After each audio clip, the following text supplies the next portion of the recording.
Cette application appelée EolStatBot se veut être un chatbot vous permettant de vous aider sur les analyses d'impact éolien sur la faune volante dans le cadre de suivis environnementaux post-construction, avec notamment les deux outils de référence internationale que sont GENEST, Generalized Estimator, et Evidence of Absence, la version 2.0, développée tout d'abord par les experts biostatisticiens de l'USGS américain, dont les références documentaires sont rappelées ici dans la marge à droite, à la fois pour Genest Evidence of Absence, également aussi le International Finance Corporation Monitoring Handbook pour les suivis post-construction au niveau international, et ensuite un article français, des chercheurs français sur les études comparatives selon les différentes formules d'estimation de la mortalité en fonction des biais, et enfin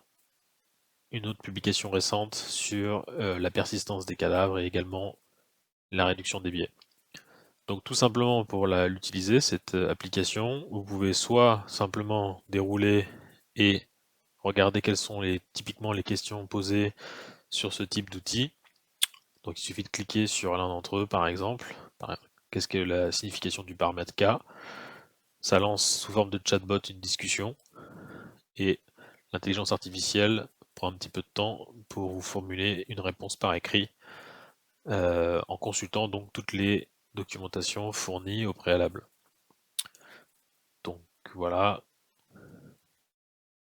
un point assez complet.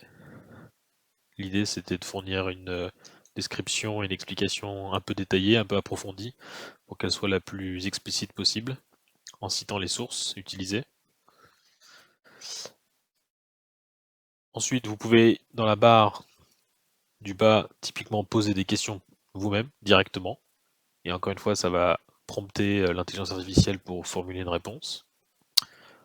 Vous pouvez revenir à l'accueil en cliquant sur le bouton ici.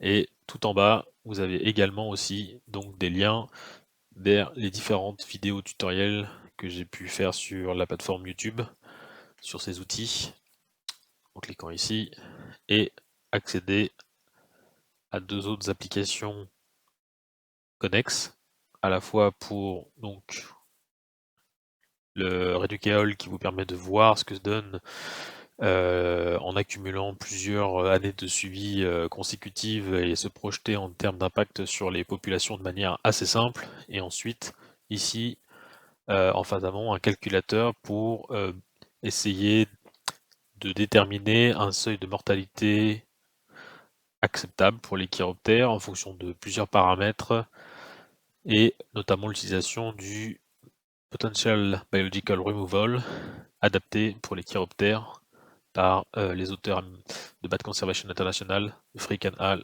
2026. Voilà, simplement je vous présente là, ça fera l'objet d'une autre présentation, une autre vidéo.